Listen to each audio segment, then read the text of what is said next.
नमस्कार, आप देख रहे हैं अनफोल्ड लोकसभा, जहां मिलेगी आपको लोकसभा सीट की संपूर्ण जानकारी। 7 चरणों में हो रहे इस बार के चुनावों के नतीजे 4 जून को आ रहे हैं। सत्ता के सबसे बड़े खेल का सियासी मैदान कितना रोचक रहा और किसने अभी तक बाजी मारी, इन सब के बारे में आइए जानते हैं। तो बने रहिए वीडियो में हमारे साथ। आज हम बात करेंगे राजस्थान की चर्चित बाड़मेर लोकसभा सीट की। इस सीट की चर्चा देश भर में हो रही है क्योंकि एक 27 साल के निर्दलीय कैंडिडेट रविंदर सिंह भाटी ने कांग्रेस और बीजेपी के दिग्गजों के पसीने छुड़ा रखे हैं। शिव से विधायक भाटी जब अपना नामांकन भरने गए तो लोगों का हुजूम उमड़ पड़ा। बीजेपी ने जहां केंद्रीय राज्य मंत्री कैलाश चौधरी को टिकट दिया है, तो कांग्रेस ने राष्ट्रीय लोकतांत्रिक पार्टी छोड़कर आए उम्मेदवार बेनीवाल को टिकट दिया है।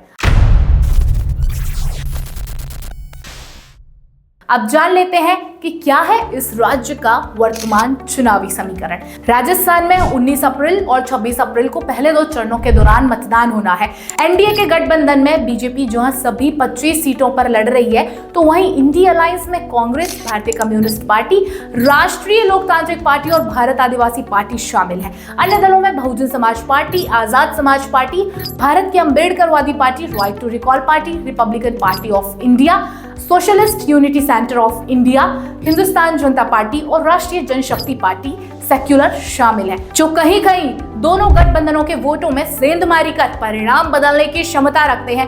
राजस्थान में कहीं कहीं रविंदर सिंह भाटी जैसे निर्दलीय भी मुख्य दलों के उम्मीदवारों को भारी पड़ने वाले हैं। भजन लाल शर्मा, वसुंधरा राजे, गजेंद्र सिंह शेखावत, अर्जुन राम मेघवाल, अश्विनी वैष्णव जहां राजस्थान में बीजेपी की मुख्य चेहरे हैं, तो वहीं कांग्रेस में अशोक गहलोत और सचिन पायलट कांग्रेस की डूबती नैया को पार लगाने की कोशिश में है। लोकसभा चुनाव 2024 के लिए जब रणभेरी बजी, तो देश में एकदम से रविंदर सिंह भाटी का नाम राज्य की सियासत में गूंजने लगा। 27 साल के भाटी राजस्थान की बाड़मेर लोकसभा सीट से निर्दलीय कैंडिडेट के रूप में कांग्रेस और बीजेपी दोनों का ही समीकरण बिगाड़ रहे हैं। भाटी को कंट्रोल करने के लिए बीजेपी ने कई बड़े नेताओं को मोर्चा संभालने के लिए दिया है। माना जा रहा है कि एक बड़ा वोट बैंक भाटी के पक्ष में है। अगर उसे नहीं तोड़ा गया तो इस सीट से बीजेपी को हार का सामना करना पड़ सकता है। रविंदर सिंह भाटी की बैकबोन राजस्थान के क्षत्रिय संगठन है। बाड़मेर के प्रवासी गुजरात और दक्षिण के राज्यों में भी बसे हैं, जिनकी संख्या करीब 1 लाख बताई जाती है। उन प्रवासियों का पैसा और मन दोनों ही भाटी के साथ नजर आ रहे हैं। यही कारण है कि एक निर्दलीय भाटी ने राजस्थान में बीजेपी और कांग्रेस की हवा टाइट करके रखी हुई है।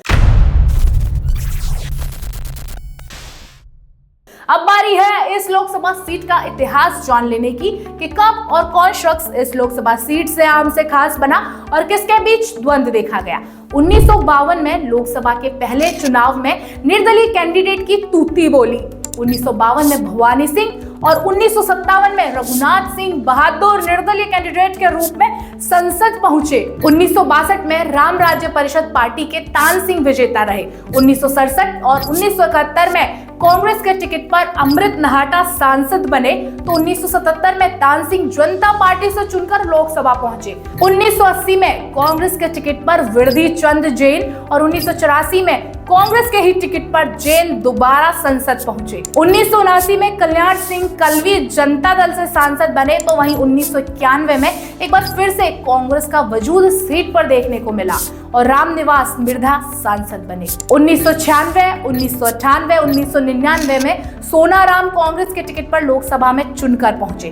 2004 में इस सीट पर बीजेपी के कद्दावर नेता जसवंत सिंह के बेटे मानवेंद्र सिंह सांसद बने। 2009 में कांग्रेस के हरीश चौधरी संसद में बाड़मेर की आवाज बने। 2014 में यहां पासा पलटा और सोनाराम कांग्रेस से बीजेपी में शामिल हो गए और जीत भी हासिल की। 2019 में कैलाश चौधरी बीजेपी के टिकट पर लड़े और जीत भी दर्ज की। अब बात कर लेते हैं पिछले चुनावों के नतीजों के बारे में। 2019 के लोकसभा चुनावों में यहां 19,41,231 वोटर्स थे। बीजेपी के टिकट पर खड़े हुए कैलाश चौधरी को 8,46,526 वोट मिले, तो वहीं कांग्रेस के मानवेंद्र सिंह को 5,22,718 वोट मिले। इस सीट का वोटिंग परसेंटेज 73.27 रहा था। तो बने रहिए एक्स्ट्रा क्रिएशंस के साथ अनफोल्ड लोकसभा सीरीज में देश की सभी लोकसभा सीटों के सियासी गणित को समझने के लिए, जिसका वास्ता आपसे भी कभी ना कभी पड़ता है।